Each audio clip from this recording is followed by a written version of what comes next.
Bonjour à toutes et tous, bienvenue à la médiathèque de la Maison méditerranéenne des sciences de l'homme d'Aix-en-Provence pour cette nouvelle séance de Livre et MAM. Livre et MAM est un cycle d'entretien organisé par l'IREMAM, l'Institut de recherche et d'études sur les mondes arabes et musulmans, un laboratoire affilié au CNRS et à Aix-Marseille Université. Je suis Virginie Babi-Collin, professeure de géographie dans cette université. Nous allons aujourd'hui discuter de l'ouvrage Migrations in Jordan, Reception Policies and Settlement Strategies, un ouvrage paru chez Tauris en 2024 et qui a été co-dirigé par Norig Deveux, Valentina Napolitano et Jalal Al-Husseini. Et nous allons en discuter aujourd'hui avec Norig Deveux, qui est historienne, chargée de recherche à l'IREMAM,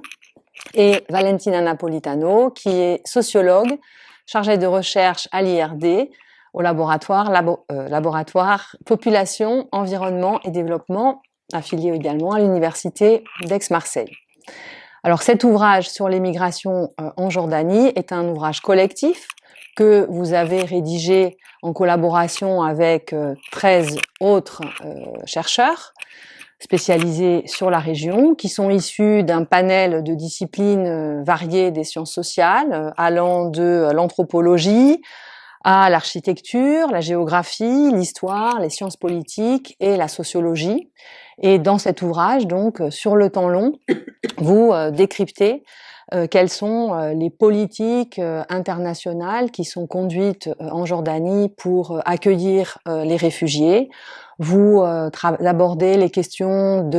d'insertion de ces populations réfugiées dans les sociétés urbaines et rurales du pays, et vous évoquez également la manière dont ceci reconfigure les réseaux de solidarité et la question de l'humanitaire ou de l'humanitarisme dans la région.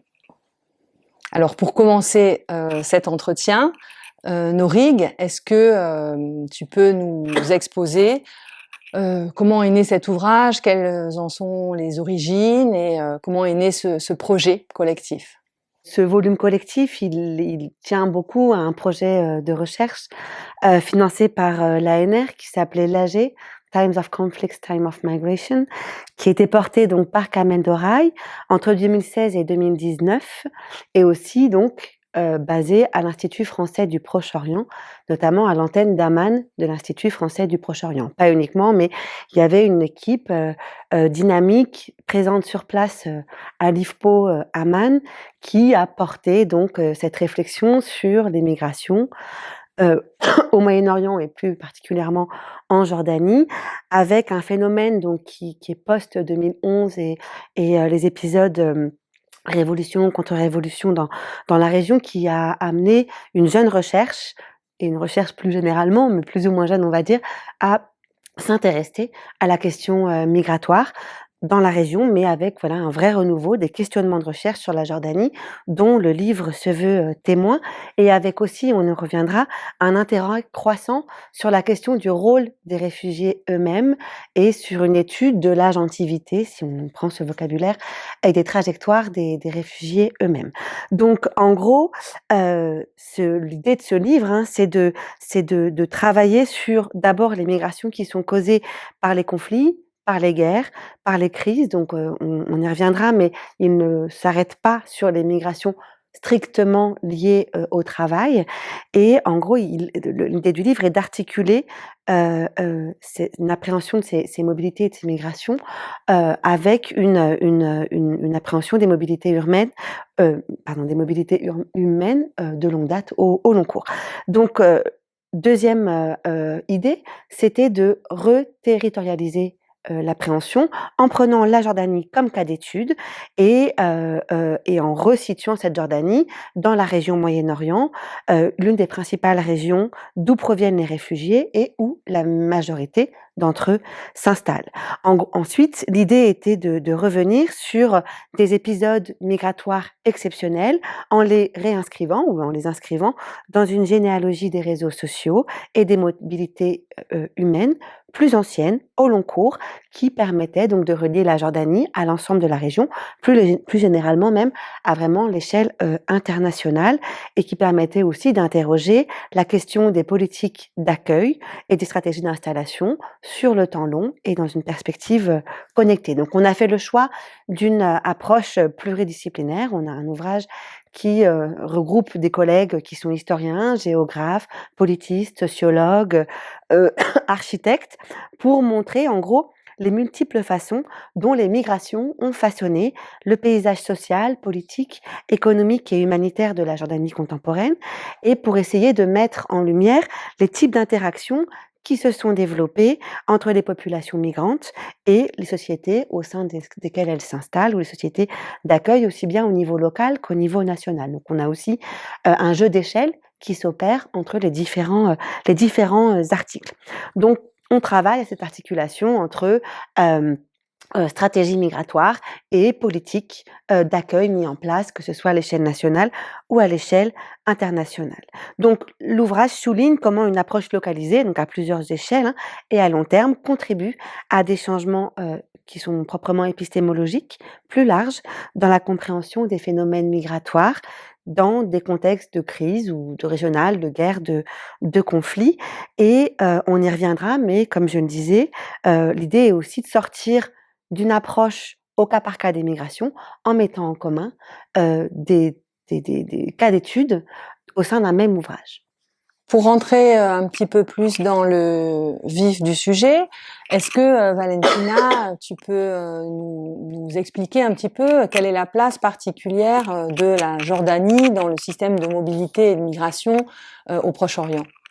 La Jordanie présente plusieurs spécificités. Tout d'abord, elle est le deuxième plus grand, en fait, le pays le deuxième au monde à accueillir le plus grand nombre de réfugiés enregistrés par rapport à sa population, à savoir 3 millions de personnes sur une population de 11 millions ont un statut de réfugié. Parmi eux, 2,3 millions sont des Palestiniens, enregistrés auprès de l'UNRWA et arrivés après 1948, la fondation de l'État d'Israël sur les territoires de la Palestine historique. Et 750 000 réfugiés sont d'autres nationalités et sont enregistrés auprès du Haut Commissariat des Nations Unies pour les réfugiés, le HCR. Et il s'agit principalement de Syriens, pour le 80%, mais aussi des réfugiés irakiens, yéménites, soudanais et somalis. Donc, au-delà de l'ampleur, d'un point de vue numérique de ces phénomènes migratoires, la Jordanie se singularise aussi au Proche-Orient par la stabilité de son système politique, qui en a fait souvent mettre en avant les qualités de véritables paradis en fait des réfugiés. Et c'est une expression que j'emprunte à Géraldine Châtelard. Pour mettre en avant donc la Jordanie comme pays d'accueil pour les réfugiés de la région. Et c'est une idée aussi qui était souvent, si vous voulez, instrumentalisée par les dirigeants israéliens, par exemple, pour mettre en avant le rôle que la Jordanie aurait pu jouer en tant que pays de substitution, pays d'accueil pour la réinstallation définitive des réfugiés palestiniens dans ce pays. Et un troisième trait, c'est aussi la situation géographique dans laquelle se situe le pays, qui ne débouche pas sur la mer Méditerranée et qui est donc constitue difficilement un pays de transit pour les migrants vers l'Union européenne. Et c'est quelque chose qui a récemment joué un rôle important et qui a fait devenir en fait la Jordanie un partenaire privilégié pour l'Union européenne dans le cadre de ses politiques d'endiguement des migrations, et c'est ce qu'on qualifie comme l'externalisation des frontières de l'Union européenne. Et la Jordanie est devenue donc partenaire dans ce système de contrôle des frontières, et notamment on peut rappeler depuis 2016 la signature du Jordan Compact, qui est un accord entre la Jordanie et l'Union européenne à propos du maintien des réfugiés syriens dans la région, et qui en échange, en fait, la Jordanie s'engage à fournir des permis de travail aux réfugiés syriens en échange de aide au développement et de facilitation en matière d'exportation. Voilà, donc voilà, c'est les trois grandes caractéristiques de la Jordanie dans l'ère proche-orientale. Plus largement, Norig, qu'est-ce que cet ouvrage apporte sur la littérature générale sur la Jordanie, qui est un pays donc, qui est quand même très marqué par le fait migratoire? En quoi cet ouvrage contribue à renouveler un peu cette littérature existante? Effectivement, on ne peut pas dire que la recherche ne s'est pas saisie de la question migratoire en Jordanie. Ça a d'ailleurs constitué pendant très longtemps l'une des littératures les plus abondantes sur le pays. J'en dis deux mots pour un petit peu montrer en quoi notre livre cherche pas forcément à se distinguer, mais à apporter, à contribuer à cette réflexion sur le fait migratoire en Jordanie. Alors déjà, une première tendance qu'on peut souligner ou qu'on peut indiquer, c'est ou un premier élément, c'est la question palestinienne. Donc il y a évidemment une recherche très conséquente qui a été portée, et de grande qualité bien évidemment, hein, qui a été portée et effectuée sur la question des réfugiés palestiniens en Jordanie, notamment donc pour les périodes post-48, post-67, de manière moins conséquente sur les réfugiés arrivés après les différentes crises du Golfe, mais en gros, ces recherches-là se sont beaucoup arrêtées dans un premier temps sur la mise en place de politiques d'accueil des autorités jordaniennes à l'encontre de ces populations, l'influence de ces politiques aussi sur ces populations réfugiées. Un certain nombre de travaux ont porté sur aussi les modes d'action de ces réfugiés, notamment la question de la politisation et des revendications émises à partir de la Jordanie. Il y a une littérature qui est relativement conséquente, même si là encore elle mériterait d'être étoffée, sur l'UNRWA, donc l'Agence des Nations Unies, qui a été particulièrement dédiée à l'accueil et la prise en charge de l'insertion de ces réfugiés dans les pays où ils étaient installés, donc à partir de 49. Donc là, on a une littérature relativement conséquente qui parle des dispositifs mis en place par l'UNRWA, qui soit au niveau du travail, scolaire, et puis aussi, évidemment, la gestion des camps, qui a été l'un des éléments importants de la littérature sur la Jordanie, notamment, et on y reviendra un peu plus tard, mais les camps donc de la ville de Amman, deux camps en particulier, Jebel Hussein et et Wahdat. Donc on a eu beaucoup de littérature sur ces questions-là, qui ont aussi montré comment les espaces des camps deviennent des espaces ou des formes hybrides de gouvernance, qui permettent aussi aux réfugiés eux-mêmes d'améliorer leurs conditions de vie. Enfin, une recherche tout à fait importante et intéressante, qui pose aussi la question du récit des acteurs, avec que ce soit à la fois des récits verbaux, mais aussi des formes visuelles, artistiques et autres. Les contributions de notre ouvrage se portent évidemment, ou se placent évidemment dans ce prolongement-là. Donc il y a eu une première évolution qui a eu cours à partir justement des années 90 et des premières guerres du Golfe, avec l'arrivée de nouveaux groupes, nouvelles vagues migratoires, notamment les Irakiens. Avec l'arrivée des Irakiens, de nouvelles questions de recherche ont été posées. D'abord, le fait que la Jordanie, comme État, a choisi de ne pas mettre en place des politiques d'encampement, et qu'elle a été du coup constituée comme pays de transit pour ces populations-là. Donc on a eu des nouveaux objets qui ont été travaillés en ce sens, avec aussi d'autres thématiques, d'autres regards sur ces populations migrantes, en tant qu'entrepreneurs, notamment avec du coup leurs pattes dans l'espace urbain de Amman, avec au niveau de l'architecture, pardon, des bâtiments tout à fait importants qui jusqu'à aujourd'hui marquent l'architecture urbaine de la ville. Et puis ensuite, nouveau grand tournant, aussi bien au niveau des groupes considérés que de thématiques évoquées, parce que c'est évidemment toujours les deux vont ensemble. C'est la période post-2011, avec l'arrivée de environ 670 000 Syriens dans le pays, et donc de nouveaux réfugiés qui ont amené aussi à analyser de manière un peu différente la réponse proposée par la Jordanie en termes de sécurité, d'économie et de politique, avec une attention très particulière sur la question du statut légal des réfugiés, leur mobilité, leur accès aux services. Et bien sûr, en plus de tout ça, de nouveaux groupes de migrants qui ont commencé à être travaillés par les recherches en sciences sociales sur la région, donc les Érythréens, les Somaliens, les Soudanais, les Yéménites, etc., etc. Alors, on voit qu'on a une littérature tout à fait importante et conséquente, et que l'idée du livre n'est pas de prétendre qu'on part complètement de rien et qu'on réinvente une eau déjà chaude, si ce n'est en tout cas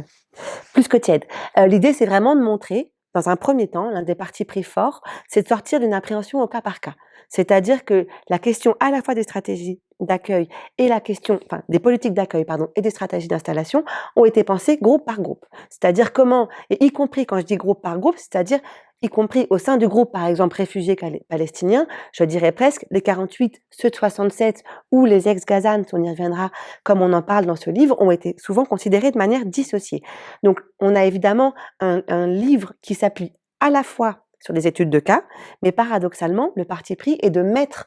en résonance ces études de cas pour essayer de comprendre la dimension cumulative de ces expériences, comment est-ce qu'elles façonnent donc les politiques d'accueil et comment est-ce que les migrants eux-mêmes façonnent à la fois la société jordanienne et aussi potentiellement les stratégies à venir des migrations qui leur suivent. Ça, c'est l'un des premiers partis pris forts. Le second,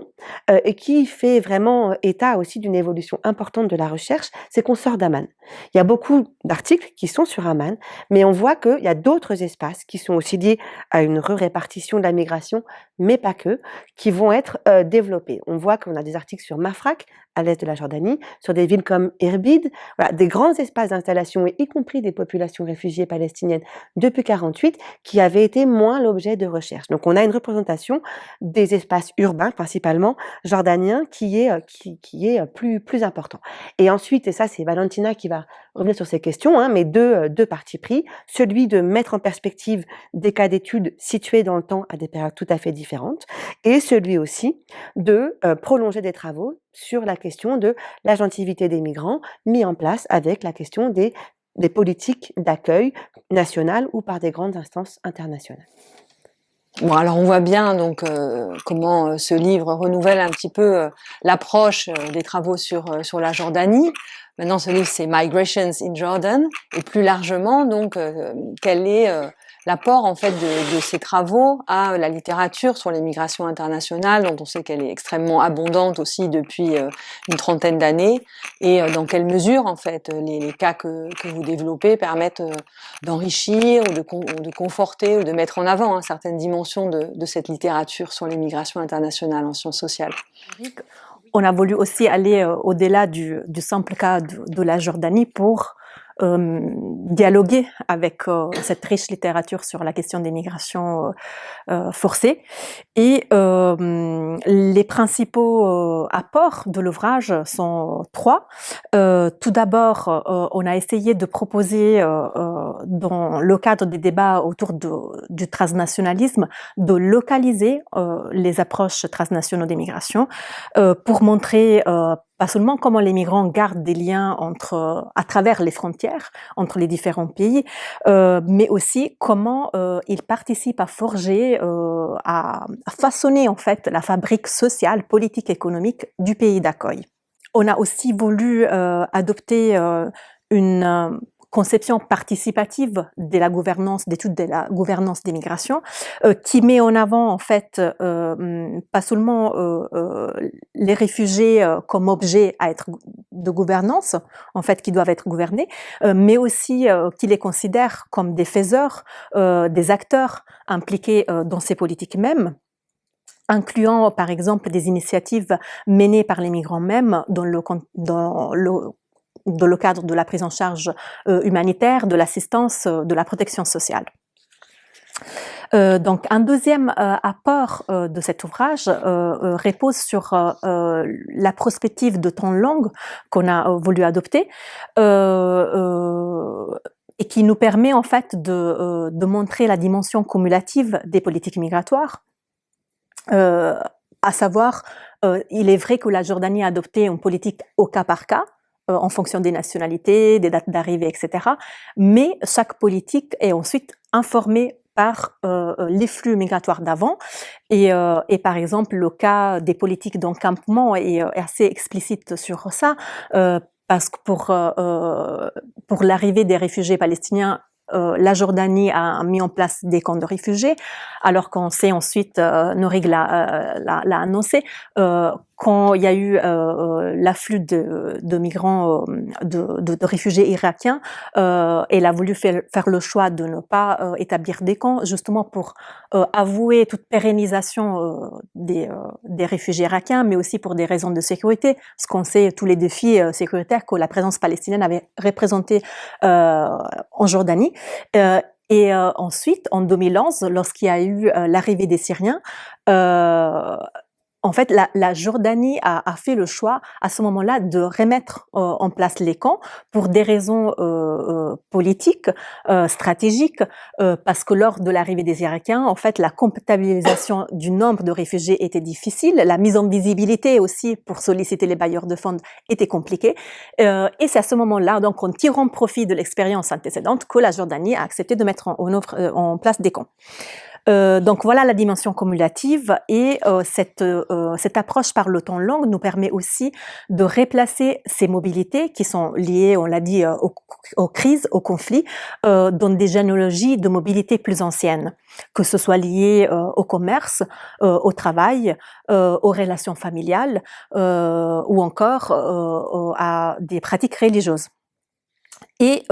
cette approche par le temps long nous a permis en fait de mettre en avant un troisième et dernier apport de notre ouvrage, qui est en fait de dépasser cette dichotomie entre des catégories qui sont trop figées, entre migration forcée et migration volontaire, pour plutôt les analyser sur un continuum, et en montrant que les catégories peuvent bouger au fil du temps. Les Syriens qui sont arrivés avant la guerre de 2011 étaient traités comme des invités. Ensuite, ils sont devenus des réfugiés. Et ensuite, après 2016, après l'accord qu'on a évoqué avant, ils sont devenus des travailleurs. Donc, ces catégories-là sont évolutives, se transforment et ne veulent dire pas grand-chose en elles-mêmes, mais elles doivent être approchées sur un temps long. En ce sens-là, vous confirmez aussi un certain nombre de tendances qui sont mises en évidence par la littérature sur d'autres contextes, hein, en particulier sur cette remise en question de la dichotomie, sur l'importance de la localisation du transnationalisme. Alors peut-être que pour rentrer un petit peu plus précisément dans les types de migrations qui sont couverts par l'ouvrage, peut-être Norig, tu pourrais revenir sur quels sont finalement les cas qui sont abordés dans l'ouvrage en termes de type d'origine de migrants, de période, de succession de périodes et d'origines en fait qui sont abordées. En préambule, je rappelle, on l'a déjà un petit peu dit, hein, mais que l'ouvrage ne prétend évidemment pas à l'exhaustivité des cas d'études, que évidemment, par exemple, la présence importante des migrations de travail, notamment dans tout le travail domestique, des travailleuses philippines, sri-lankaises, n'apparaissent pas dans l'ouvrage, puisqu'il porte plutôt sur cette question de la crise, enfin de l'exceptionnalité de ces migrations en contexte de crise et de conflit. De la même manière, le nombre important de travailleurs égyptiens, notamment dans le bâtiment ou dans le travail agricole, ici n'apparaissent pas dans l'ouvrage. Donc c'est un rappel important probablement à faire. Et puis d'autres groupes migrants, mais en tout cas, ceci étant dit, nous couvrons quand même un panel, je pense, relativement complexe et intéressant de cas d'études, qui dit aussi des grandes articulations, à la fois des temporalités d'accueil et puis des stratégies et des politiques déployées pour accueillir ces populations. D'abord, première caractéristique, c'est vraiment l'idée de regarder, y compris l'installation de ces populations avant la création de l'État indépendant, donc en 1946, avec un cas d'étude qui porte sur la fin de l'Empire ottoman et qui s'étend sur la période mandataire, donc dans l'entre-deux-guerres, sur un cas très particulier qui est celui des Tchétchènes. En Jordanie, on connaît, pour ceux qui connaissent le pays, connaissent un peu mieux les Circassiens, qui ont notamment la refondation de la ville d'Amman est liée à cette installation des Circassiens, qui sont en gros des populations relocalisées par l'État ottoman, donc les Tchétchènes également, au moment de la guerre de Crimée, ou des populations musulmanes qui sont donc relocalisées dans ces territoires du Moyen-Orient, dont la Jordanie, même si le terme est complètement anachronique, on l'entend bien, pour développer en gros des activités agricoles sur des territoires qui sont peu exploités jusqu'alors. Donc, on connaît, bon là le cas n'est pas développé, mais on a une littérature intéressante sur la question des circassiens à Amman, et le cas que nous livre dans ce volume Gaspard Vial Benamra est tout à fait original. C'est une recherche qui est tout à fait exceptionnelle, aussi bien en termes de sources utilisées et dans ce qu'elle apporte sur une compréhension du rôle de ces migrants dans la manière de façonner les espaces urbains, en tout cas villageois puis urbains, de villes jordaniennes. Donc ce qu'il montre, lui, c'est l'installation de ces groupes dans la ville de Zarqa, donc, qui à l'époque est un village, aujourd'hui est collé à Amman et une ville tout à fait conséquente. Il montre leur poids sur les politiques municipales, le développement agricole, les réseaux aussi, le rôle des réseaux religieux, notamment soufis, et leur insertion transnationale. Donc voilà, on a un cas qui resitue historiquement des thématiques qui paraissent aussi relativement contemporaines, finalement, mais qui permettent justement d'interroger cette question du continuum. Après, peut-être, je vais pas réussir à balayer les 12 articles, on y reviendra ensuite dans le déroulé, mais peut-être développer en gros des grands groupes, des grandes lignes rouges comme ça. Un autre point fort, on reprend bien évidemment la question des réfugiés palestiniens, qui est une question qui a été bien traitée et bien développée, notamment par des contributeurs au volume, Jalal Al-Husseini et Ouroub El Abed, qui ont travaillé sur ces groupes-là. Ce qui est ici tout à fait original, c'est qu'on a 2 articles qui portent sur une catégorie un peu particulière, qui est celle des ex-Gazans, donc des anciens Gazaouis, donc des populations palestiniennes qui s'installent en Jordanie après 1967, la guerre des 6 jours, et qui, contrairement aux Palestiniens donc de Cisjordanie et Jérusalem-Est, qui étaient sous autorité jordanienne entre 48 et 67, ne disposent pas de la citoyenneté jordanienne. Et donc se trouve dans cette situation, donc de venir d'un ancien territoire administré par l'Égypte, de s'installer en Jordanie et donc de ne pas avoir les mêmes droits qu'un ensemble de populations migrantes palestiniennes installées sur ce territoire. Voilà, on montre aussi que dans ces grandes catégories, il y a des aspérités, des cas particuliers, des politiques d'accueil tout à fait différenciées et donc une relation à la citoyenneté, à l'accès aux droits qui se joue de manière distinctes. Donc là, on a l'article à la fois de Jalal Al-Husseini et de Anna Gwittingen et aussi celui de Lilian Frost qui travaillent ces questions. La migration syrienne prend évidemment une part importante de ce volume, c'est tout à fait évident vu la temporalité de la publication et vu aussi la contemporanéité de ce phénomène social-là, mais avec des approches très diverses, à la fois sur la question des camps, avec la question des stratégies d'installation, de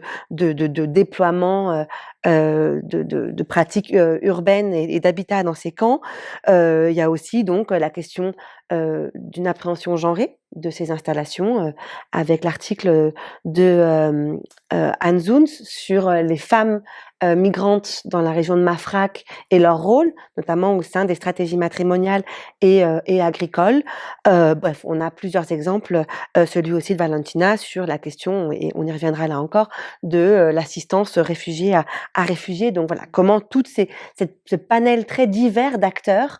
y compris au sein de groupes qui pourraient paraître homogènes ou enfin en réalité ne le sont pas, contribuent à façonner à la fois donc politique d'accueil et stratégie d'installation. Un exemple sur les réfugiés irakiens qui est qui interroge, donc ça c'est un article que j'ai proposé moi, qui interroge aussi les catégories d'accueil, notamment la catégorie confessionnelle, en partant d'une interrogation sur cette catégorie chrétien irakien et comment en fait les politiques d'accueil génèrent aussi de nouvelles catégories qui interrogent la recherche et qui interrogent aussi du coup la relation de ces migrants à la fois dans leur trajectoire migratoire et au territoire au sein desquels ils vont s'installer. Et un autre article qui me paraît justement sur cette question des catégories tout à fait important, c'est celui de Solène El Majali, puisqu'elle revient sur le cas des Yéménites à Amman comme catégorie de non-syriens. Et ce qu'elle montre, c'est que ces populations qui sont présentes après 2011, alors que les grandes instances internationales déploient des dispositifs pour l'accueil des Syriens, se trouvent dans des politiques de non-accueil parce qu'ils ne sont pas syriens. Donc on a aussi ces définitions en creux au sein des politiques d'accueil par rapport à des groupes de migrants un peu particuliers qu'elle développe de manière tout à fait stimulante. Voilà, avec qu'est-ce que génèrent comme catégorie les institutions et comment les migrants eux-mêmes réagissent à la fois dans leur quotidien à ces formes-là de non-accueil, en l'occurrence ou d'accueil, et comment est-ce que tout ça contribue aussi à façonner donc les espaces urbains dans le cas de Solène de la capitale. Alors peut-être que maintenant on pourrait rentrer un petit peu plus dans les trois différentes grandes parties de l'ouvrage qui structure son organisation et commencer Valentina par la première, c'est-à-dire quelles sont les politiques d'accueil qui sont conduites par l'État jordanien quand les populations arrivent, quels sont les différents droits, les différents qui sont accordés aux populations. Donc vous avez bien dit que les statuts sont très différents et qu'il y a cette gestion au cas par cas. Oui, donc la première partie aborde la question des politiques migratoires à partir d'une double perspective, à la fois celle des multiples acteurs qui sont impliqués dans ces politiques migratoires, la Cour royale, les services de sécurité, le gouvernement, les bailleurs de fonds, les organisations internationales, etc. Mais aussi, on l'aborde à partir de la perspective des réfugiés, de la manière dont ils vivent les catégories qui leur sont attribuées, les statuts juridiques qu'ils sont attribués, et l'ensemble de perceptions, de contraintes et de vécus qui vont avec ces catégories. Donc, pour répondre à la question sur les politiques migratoires, quelles sont les politiques migratoires de la Jordanie? En effet, on l'a dit, la Jordanie n'a pas une politique migratoire unique, mais elle répond au cas par cas, en s'adaptant aux contraintes régionales liées aux conflits dans les pays voisins, mais aussi et surtout en fonction des intérêts nationaux qui sont de type économique, politique, sécuritaire, et en fonction de la typologie du flux migratoire, des défis que représente pour le pays. Et cette capacité d'adaptation est donnée, lui dérive en fait du fait que la Jordanie n'est pas signataire de la Convention de Genève sur les réfugiés de 1951 et du statut du Haut Commissariat des Nations Unies pour les réfugiés de 1950, mais elle agit aujourd'hui en accord d'un Memorandum of Understanding, donc un mémorandum qui était signé en 1988 avec le Commissariat des Nations Unies pour les réfugiés et qui établit le principe de non-refoulement et les conditions en fait de permanence des demandeurs d'asile en Jordanie avant qu'une solution durable soit trouvée, c'est-à-dire principalement la réinstallation dans des pays tiers, parce que du coup l'installation à long terme en Jordanie n'est pas une solution prévue. Et la seule exception à ce schéma-là est représenté par la situation des réfugiés palestiniens, parce que comme l'a dit Norik, en fait, les Palestiniens qui sont arrivés après 1947 et 48 ont obtenu la nationalité jordanienne, parce que à cette époque-là, la Jordanie avait le contrôle, et cela jusqu'en 88, de la Cisjordanie. Seulement donc les Palestiniens peuvent être considérés des véritables réfugiés, à proprement dire, ou bien des réfugiés citoyens, c'est un terme que Jalal Hussein utilise souvent, parce que en fait ils sont à la fois des citoyens mais des réfugiés parce qu'ils continuent à être inscrits sur les registres de l'ONURWA et à bénéficier d'un ensemble de services que cette agence des Nations Unies pour les réfugiés leur fournit.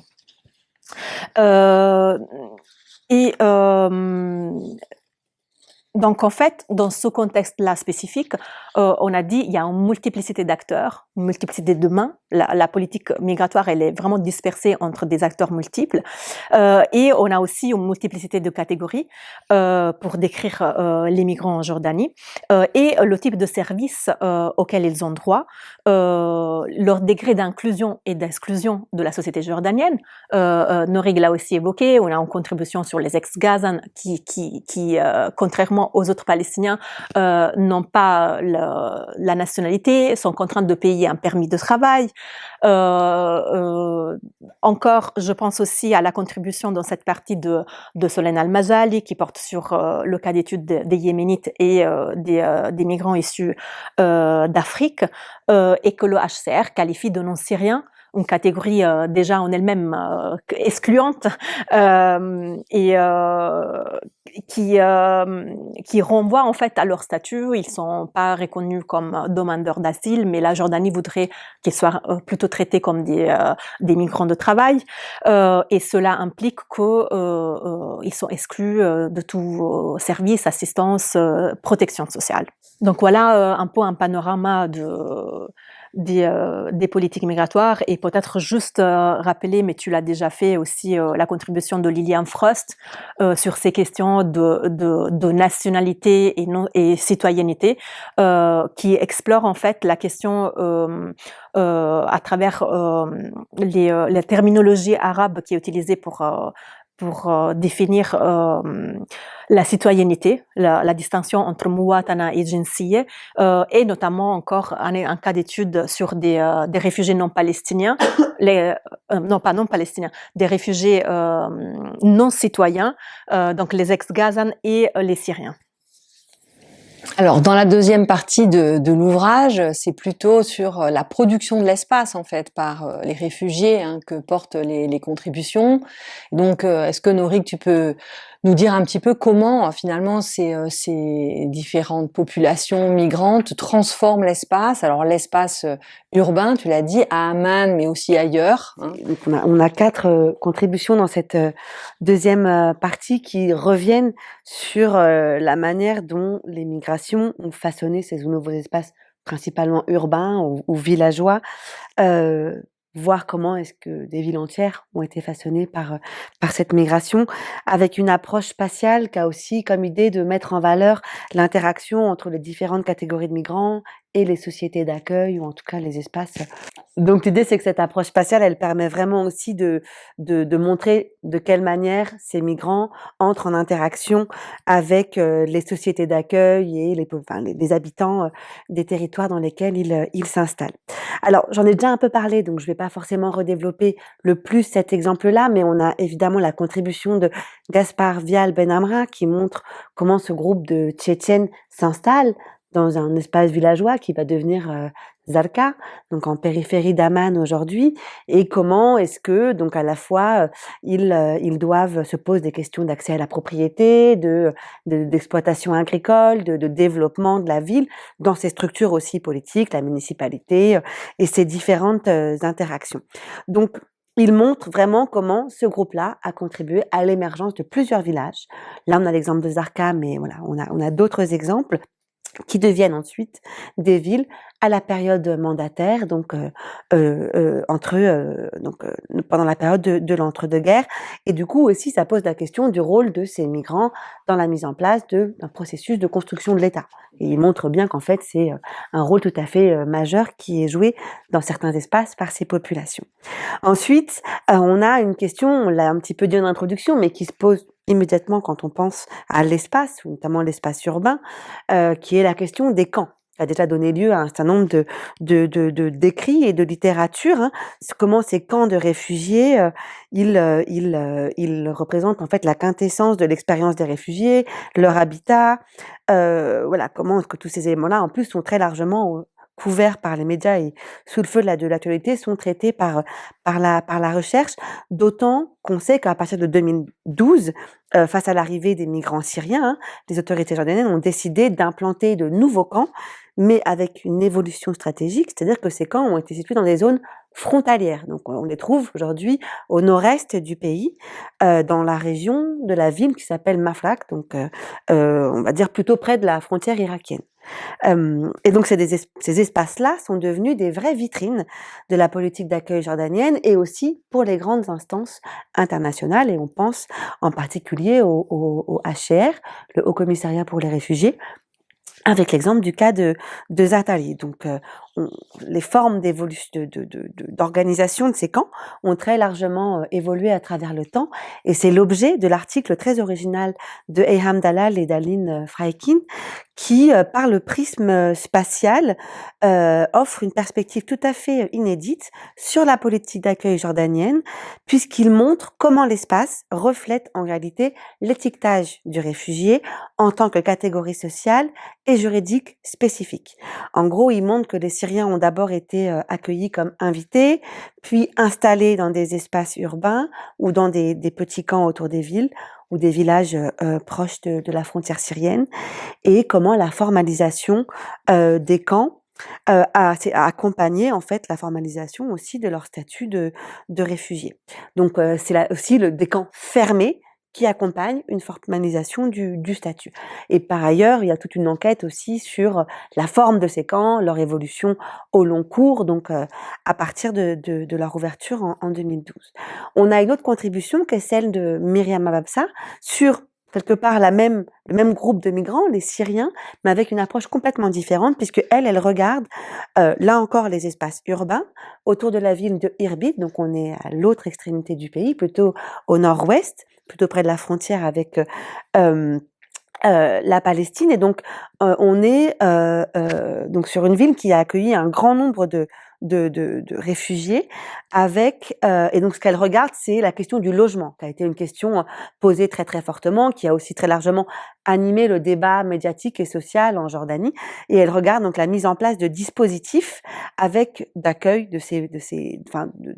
attenant au logement pour ces populations liées au tournant développemental mis en place par la Jordanie dans sa réponse à la crise des réfugiés. Donc elle a montré comment ce tournant développemental a façonné, là encore, les politiques urbaines, et c'est aussi ce que montre avec une autre approche, mais Héloïse Possel, là encore dans le cas d'Irbid, donc Héloïse Possel, là encore dans le cas d'Irbid, puisqu'elle met en lumière la manière à la fois dont les mobilités de réfugiés syriens ont produit de nouveaux espaces de sociabilité dans cette ville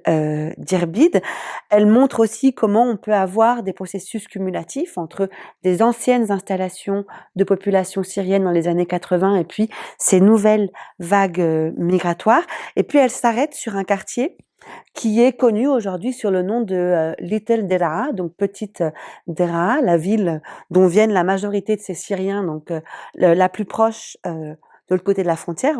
en Syrie, et elle montre comment ces Syriens se sont concentrés autour de ce quartier pour développer une activité commerciale notamment, et comment cet aménagement urbain ou le développement de cette dynamique urbaine a été aussi a accompagné un changement de standing ou de relation des populations urbaine d'Irbid à ce quartier-là, qui est donc avec un départ de populations anciennement habitantes de ce territoire-là, et aussi un départ des étudiants internationaux. Donc une ville qui évolue au gré de l'installation de ces populations migrantes, de leur investissement de certains quartiers, avec donc des délocalisations, relocalisations d'espaces dans leur vocation sociale, économique et au sein du tissu urbain. Toute cette relation au territoire est vraiment tout à fait passionnante, et elle soulève aussi ce que tu évoquais, la façon dont les réseaux en fait jouent énormément aussi sur l'arrivée de ces populations en exil. Et donc justement, c'est un peu l'objet de la troisième partie de votre ouvrage, hein, que de mettre en évidence quels sont les réseaux à partir desquels les populations qui arrivent peuvent s'installer, sur lesquelles ils peuvent prendre appui en fait, hein, dans leur arrivée en Jordanie. Comment ces réseaux de solidarité fonctionnent, sur quelle base ils se constituent, comment ils se construisent. Dans un troisième temps, ce qu'on a essayé de travailler avec les 4 contributions de la dernière partie, c'est de voir comment est-ce que les réfugiés ont cette capacité à activer, à mettre en place, remettre en place ou recréer des réseaux et croiser différents types de réseaux d'expérience pour mettre en place leur stratégie d'installation en Jordanie. On a un premier exemple qui est celui de Anne-Christine Zunz, qui regarde en gros les parcours migratoires d'une famille de réfugiés syriens ruraux, en particulier ses membres féminins. Je l'ai un peu dit, mais elle a quand même une très nécessaire approche genrée de ces questions. Et donc elle montre comment les membres de cette famille a trouvé refuge dans le nord du pays et comment les anciennes mobilités, en fait,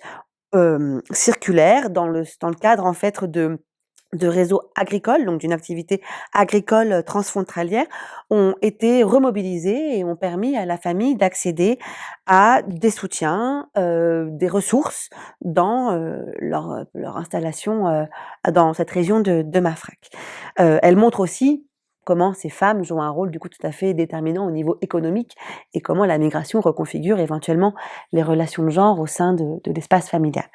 Il y a un autre exemple qui est pas vraiment dans la dernière partie, mais qui est aussi important, c'est celui de Kamel Dora et David Lagarde, qui montre bien comment les réseaux de travail, donc des entrepreneurs syriens qui avaient pour habitude de circuler à l'échelle régionale pour vendre un peu des colporteurs, pour vendre des bonbons ou des douceurs, remobilisent leur connaissance en fait du territoire, des espaces urbains, le fait d'avoir éventuellement des appartements dans certaines villes aussi plus petites comme Kerak, pour comme des ressources dans le cadre d'une migration qui se fait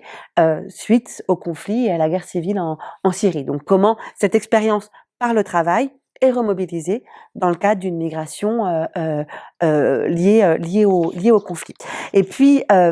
moi, la question sur laquelle j'ai travaillé, c'est un exemple qui se place dans une petite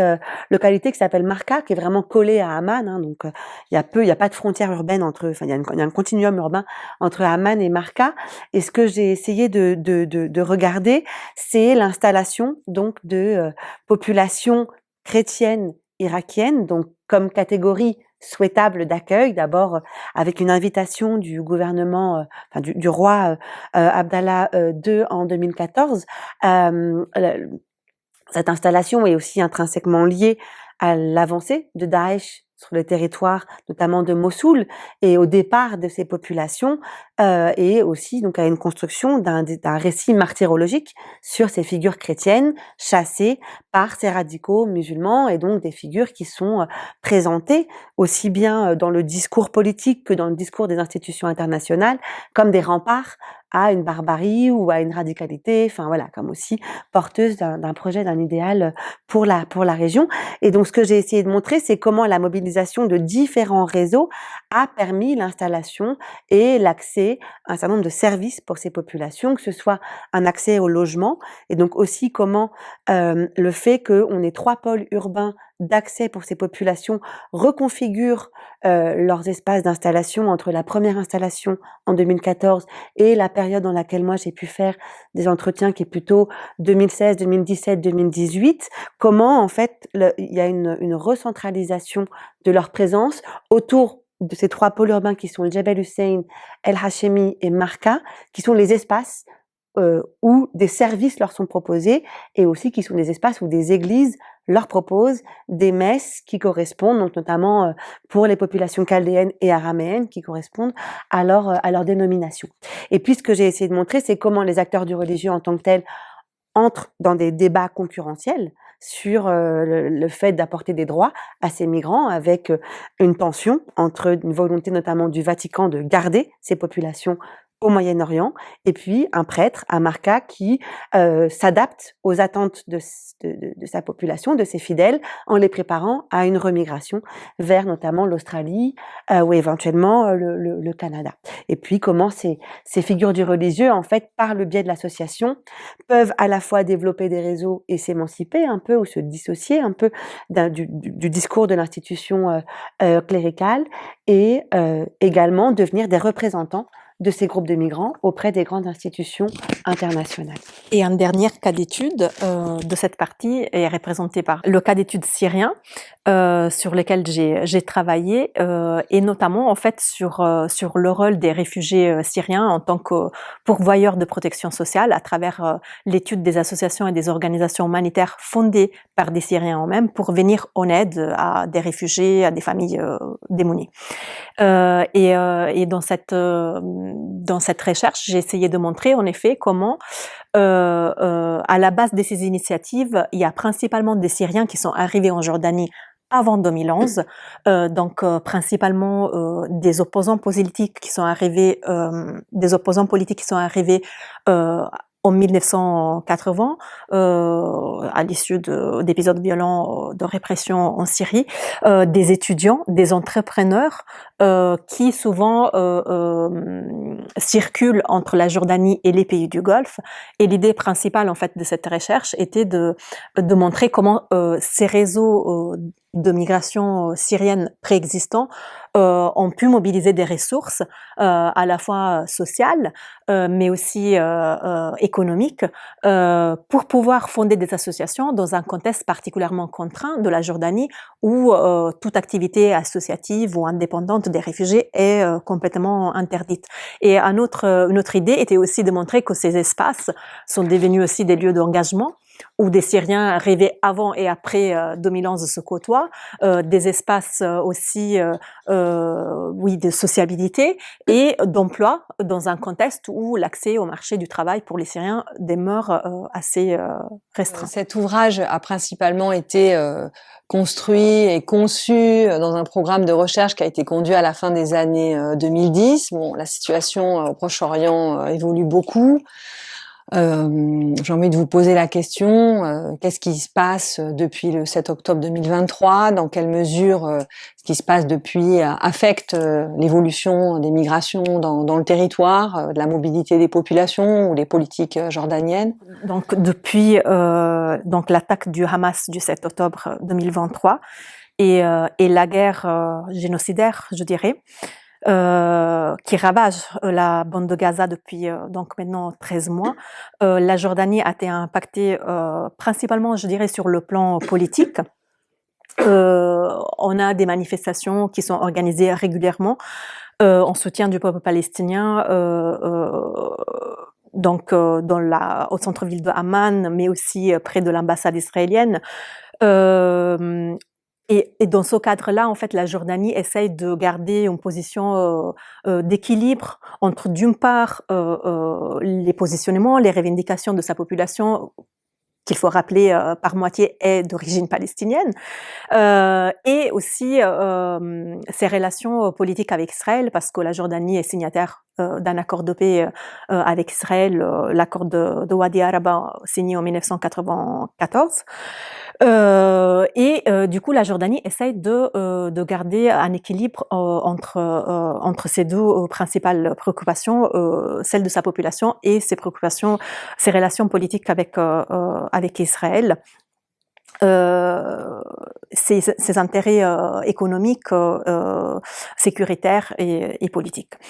Mais au-delà de ces questions des impacts politiques et sécuritaires, la question qui nous préoccupe ici est la question des migrations. En ce qui concerne les migrations, on l'a dit, la Jordanie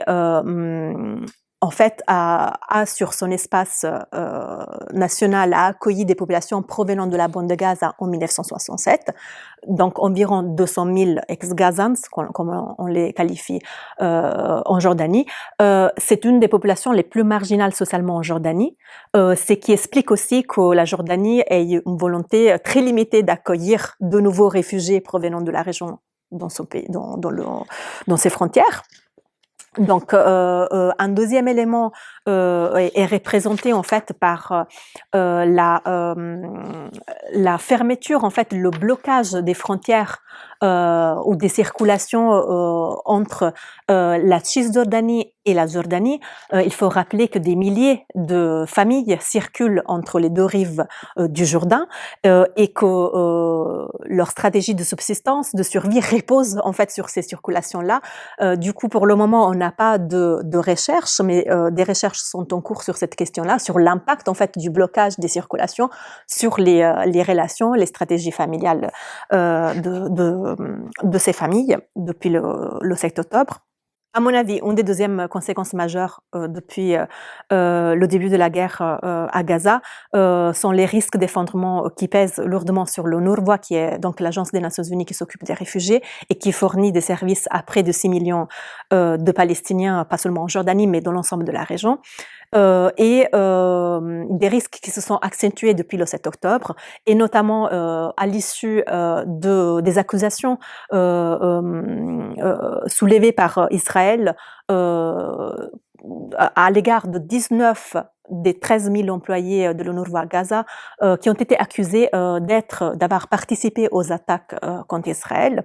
Des accusations qui ont suscité la suspension du financement de la part des États-Unis et de certains pays de l'Union européenne,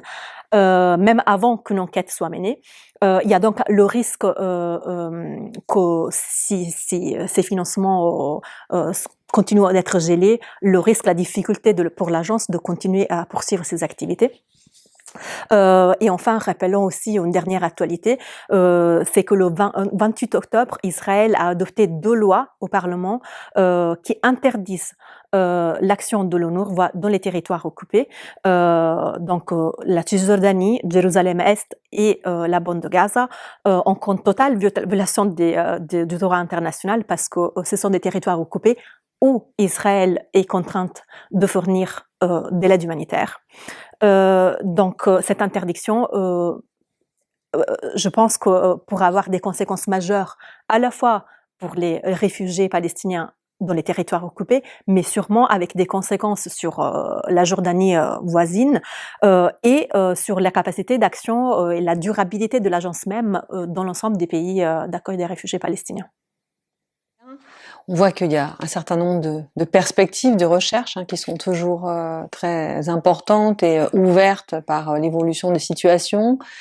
Est-ce que vous avez envie d'aller vers un tome 2 de cette production? Quels sont les prolongements ou les perspectives que vous auriez envie de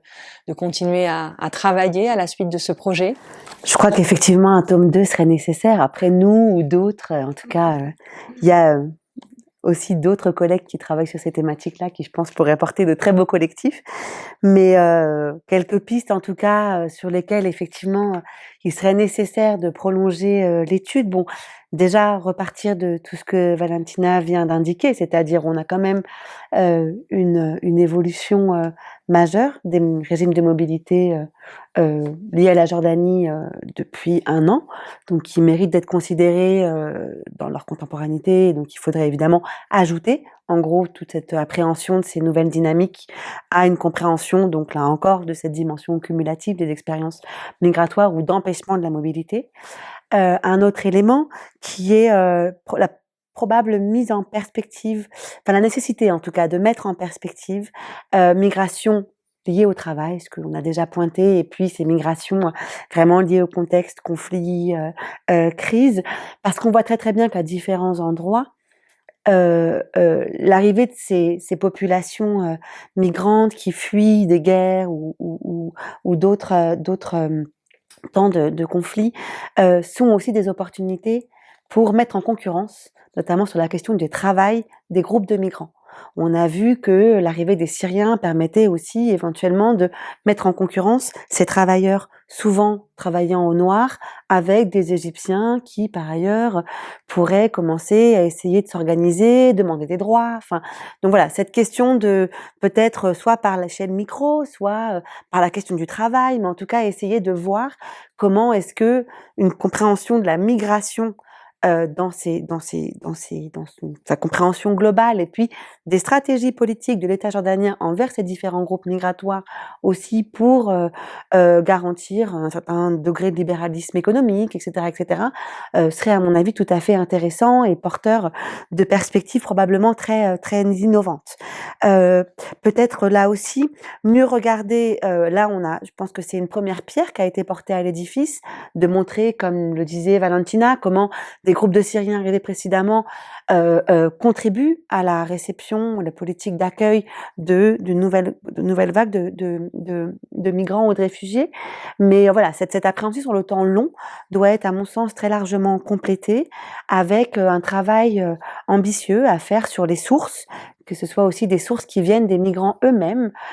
pour comprendre en gros sur le temps long cette expérience de la migration, ce vécu migratoire, ces stratégies d'installation. Il y a bien sûr des populations druzes, arméniennes, qui sont arrivées pendant la période du mandat, et puis des groupes plus petits qui sont... Enfin, je disais, en plus, si on parle de groupes qui sont pas si anecdotiques, mais les Palestiniens du Koweït sont très peu documentés pour la Jordanie. Enfin voilà, on a vraiment des groupes qui jouent des rôles importants dans la construction de l'État, qui pourraient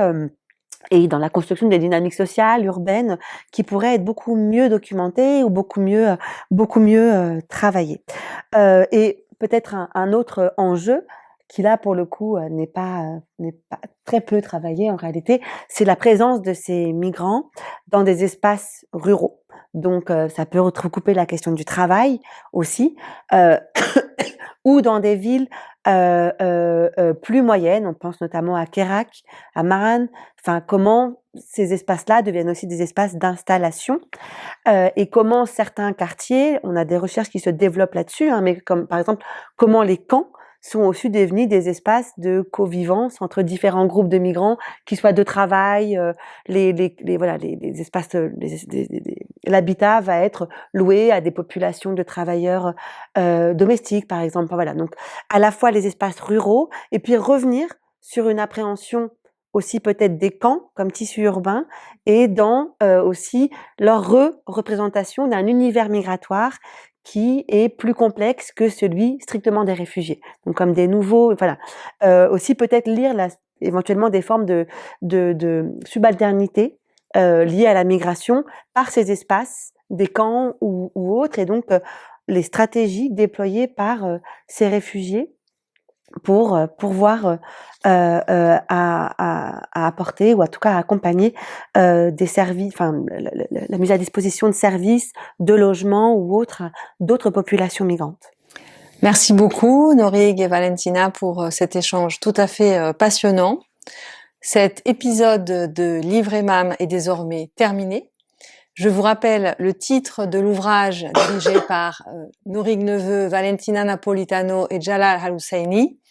Migrations in Jordan, Reception Policies and Settlement Strategies, publié en 2024 chez Tauris.